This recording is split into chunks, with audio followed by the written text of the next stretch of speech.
रामलला की प्राण प्रतिष्ठा की तैयारी लगभग पूरी हो चुकी है।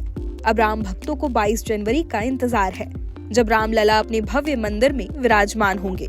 इसी बीच राम जन्मभूमि के मुख्य पुजारी आचार्य सतेंद्र दास का एक बयान सामने आया है। आचार्य ने कहा कि काशी में गंगा आरती बेहद आकर्षक होती है, जिसे लोग बड़े ही शौक से देखते हैं।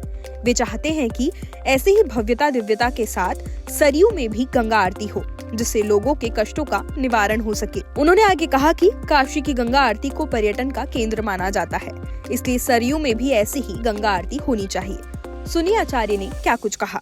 बहुत अच्छी बात है, इसको और पहले से शुरू करना। जब आरती शुरू हुई तभी भव्यता दिव्यता लाना चाहिए, क्योंकि यह अयोध्या की आरती है, वो काशी की आरती। काशी के लोग पहले सतर्क होकर के और यह जो आरती कराते हैं, बहुत बढ़िया आरती है, बहुत लोग उसको दर्शन करने के लिए आते हैं।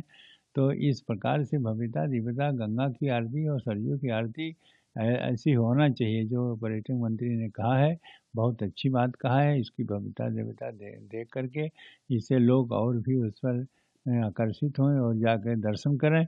और आरती का अर्थ ही होता आरतम, जो हमारे कष्ट हैं उसको नाश कर रहे, उसको लेने वाले, आरती देखने वाले को यही होता है कि उनके जो कष्ट है वो दूर होता है।